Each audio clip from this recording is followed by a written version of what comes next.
Bonjour, je fais une vidéo de réaction, suite à l'attentat qui s'est passé à Christchurch, en Nouvelle-Zélande, le vendredi 15 mars dernier. Bien évidemment, ces actes sont des actes barbares et inhumains, que je condamne à 200%. C'est un terroriste qui a tué des innocents à cause d'idées toxiques. Mais ce qui fait la particularité de cet attentat, c'est que cette fois-ci, le terroriste n'est pas un musulman mais un raciste. Par contre, les victimes étaient des musulmans. Je voulais voir la réaction des musulmans et des islamophiles, et savoir un peu leurs avis sur l'origine de cet acte horrible. Voyons la réaction de quelques imams. Je ne mets pas les vidéos en entier, j'ai juste choisi les passages qui m'intéressent, mais vous pouvez voir l'intégralité de leurs vidéos sur leur chaîne. Pas de religion, et qu'il frappe tous azimuts, et qu'il trouve sa source dans la haine. Et c'est pour cela que nous devons propager le savoir. Ces attentats terroristes, eh bien, ne sont faits qu'au nom de la bêtise, ne sont faits qu'au nom de l'inconscience, de la débilité, de la haine. Et on ne répond jamais à la haine par la haine. Et c'est pour cela qu'on a toutes et tous une certaine responsabilité. Toi, en tant que religieux, quand tu parles au nom de la religion, attention, que des gens comprennent mal certains textes ou qu'ils jouent avec des textes. Toi, en tant que personne qui est athée, agnostique ou je ne sais quoi, attention, une certaine lucidité. Il est important d'avoir une certaine lucidité, des nuances quand on entend des informations et ne pas gober tout ce qu'on entend. Je suis tout à fait d'accord avec ces imams. La haine conduit à la violence. La haine conduit à des actes horribles. Mais cette haine, elle vient d'où? Voyons quelques réponses sur Twitter. Najat Vallaud-Belkacem, une ministre française, nous dit ceci. Oui, toutes nos pensées vont aux victimes de l'abject attentat de Christchurch, et oui, cela devrait tous nous rassembler. Mais découvrir ici des messages d'indignation hypocrites, y compris de ceux qui ont contribué année après année à promouvoir ça. Comment dire? Nausée? Donc pour cette ministre, les médias, à savoir des magazines comme Valeurs Actuelles, et autres, ont joué un rôle dans cette haine. Voyons une autre réaction, Edoui Plenel, nous explique. Le terroriste islamophobe de Christchurch se revendique du grand remplacement.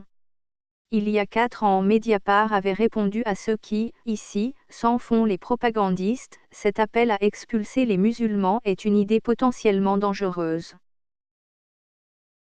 Penchons-nous sur le tweet de la RAF d'Angers. Le grand remplacement de Renaud Camus et autres, ce n'est pas que du blabla, c'est l'idéologie qui pousse des FAF à passer à l'action comme l'atteste la couverture du manifeste attribué aux meurtriers. Cette thèse, c'est 49 morts à Christchurch. L'extrême droite tue.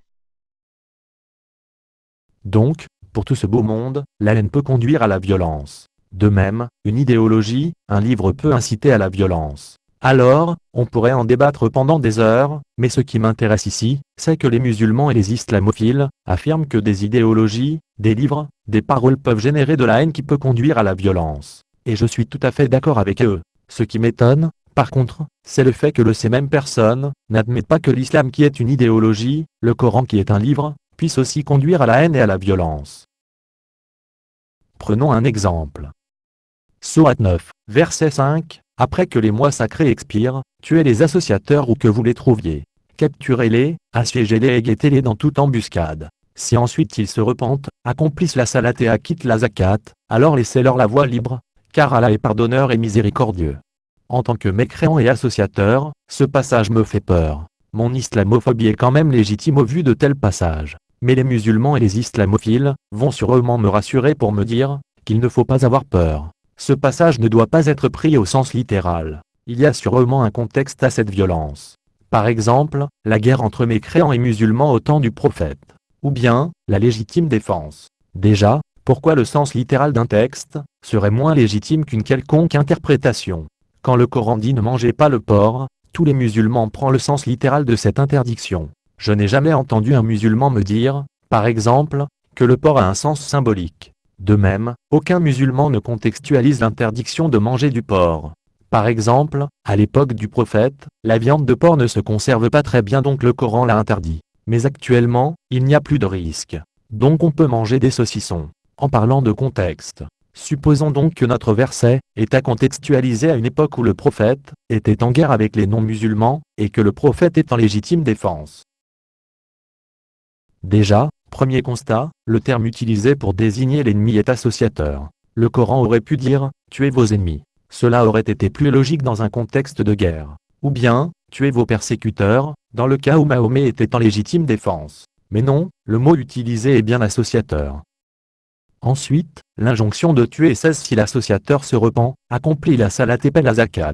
En gros, il faut se convertir à l'islam pour cesser les hostilités. C'est clair donc que ce n'est pas une guerre quelconque, c'est une guerre au motif religieux. D'ailleurs le verset suivant, que certains musulmans utilisent pour atténuer tout cela, en disant que les musulmans donnent l'asile à ses ennemis. En réalité, ce verset confirme le caractère religieux de la guerre.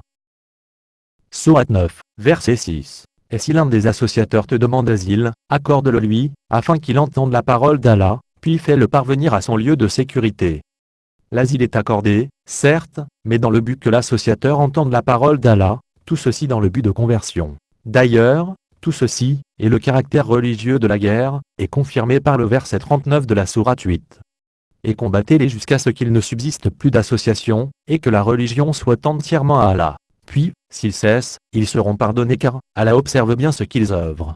Pour éviter un débat interminable d'interprétation de contexte, je vais vous montrer un passage du Coran, qui incite clairement la haine des non-musulmans et ce, sans un contexte de guerre défensive. Sourate 60, verset 4. Certes, vous avez eu un bel exemple à suivre en Ibrahim, Abraham, et en ceux qui étaient avec lui, quand ils dirent à leur peuple, nous vous désavouons, vous et ce que vous adorez en dehors d'Allah, nous vous renions. Entre vous et nous, l'inimitié et la haine sont à jamais déclarées jusqu'à ce que vous croyez en Allah, seul. Ici, l'excuse du contexte ou de la légitime défense, ne marche pas car celui qui parle c'est Abraham. Il parle à une partie du peuple, et Allah dit que c'est un bel exemple à suivre. Puisqu'au temps d'Abraham, il n'y a pas encore de guerre entre Mahomet et les païens, donc ici, il n'est nullement question de contexte de guerre. Entre vous et nous, la haine et l'inimité sont à jamais déclarées jusqu'à ce que vous croyez en Allah, seul. En d'autres termes, entre musulmans et non-musulmans, il y a la haine pour toujours, sauf si le mécréant se convertit. Alors la question que je pose est simple. Si les musulmans et les islamophiles sont capables de comprendre qu'une idéologie, que des livres peuvent générer de la haine et de la violence. Par exemple, selon eux, le grand remplacement. Pourquoi quand il s'agit de l'islam et des textes islamiques, ils ne sont pas capables de faire le lien? On l'a vu, ces textes sacrés de l'islam contiennent des incitations au meurtre et à la haine du polythéiste. Le Coran est clairement polythéistophobe et mécréanophobe. Après, je suis d'accord que tous les musulmans ne sont pas des terroristes. Beaucoup de musulmans sont de gens sympathiques. Mais il y a le comportement des musulmans, et il y a la réalité des textes. Et ces textes peuvent inciter à la haine. Et critiquer ces textes, ce n'est ni de la haine du musulman, ni du racisme. Je vous remercie d'avoir regardé la vidéo.